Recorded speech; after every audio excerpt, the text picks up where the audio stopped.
air show coming up. Quite an old aeroplane, but one much updated over the years to put on a really spectacular and dynamic display at air shows, but also increasingly capable on operations, as has been demonstrated many times in recent years. An attractive colour scheme on the display Jet 2, which has just been cleared for takeoff. The first of our European NATO contributions to this weekend's air tattoo. And here it is rolling now from the Belgian air component, the General Dynamics, now Lockheed Martin F-16A MLU 24.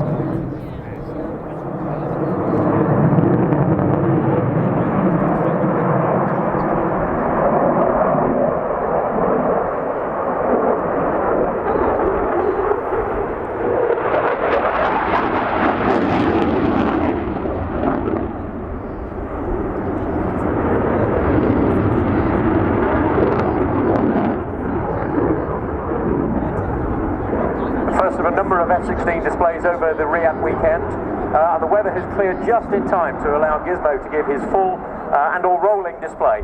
What a fantastic demonstration we're about to see. Gizmo being the call sign of Commandant Aviateur Tom de Mortel.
Into a so-called split S, one of the classic air combat manoeuvres.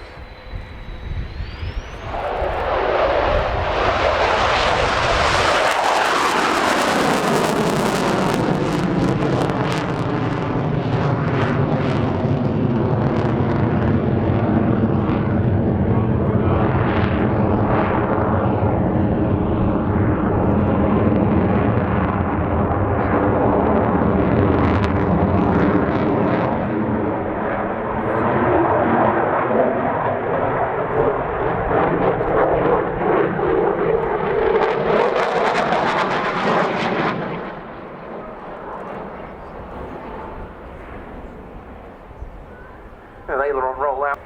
The conditions today are absolutely perfect because he's flying into a headwind. The aircraft will have an indicated airspeed of 130 knots. He's flying into around about 20 knots of wind. So across the ground the aircraft is doing 110 knots, which is roughly cruise speed in excess of 152.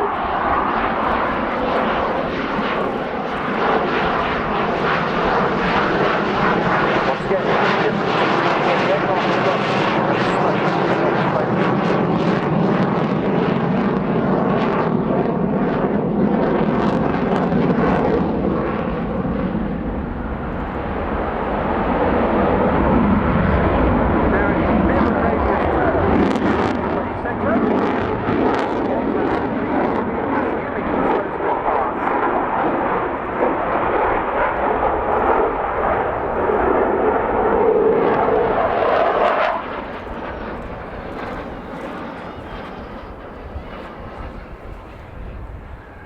combination of those two manoeuvres is actually very impressive and very hard to fly.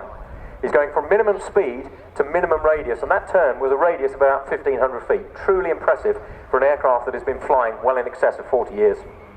Yeah, the first flight of the F-16 occurred in 1974. At that stage, it was conceived as a pure lightweight fighter for the US Air Force, with hopes of export sales, of course, very much in mind. And indeed, Belgium was one of the European air arms that signed up pretty quickly looking for an F-104 Starfighter replacement. But gradually, the F-16 evolved into something far more capable and multi-role, and that's very much the essence today with all F-16 operators.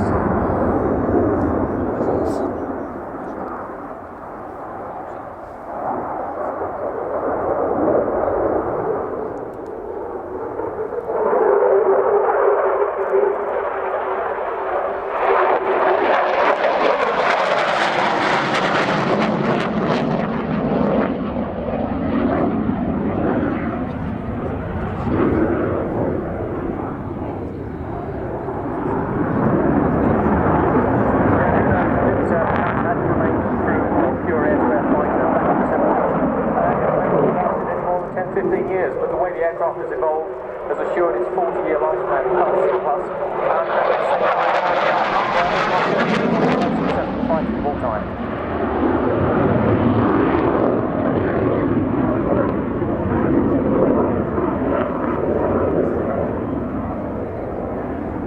And we'll see it later on in the hands of the US Air Force, both with a couple of frontline examples in our USAF anniversary flypast, and of course with the Thunderbirds at the end of the show. Both cases, that's the F-16C model, but the earlier A's and B's now much upgraded.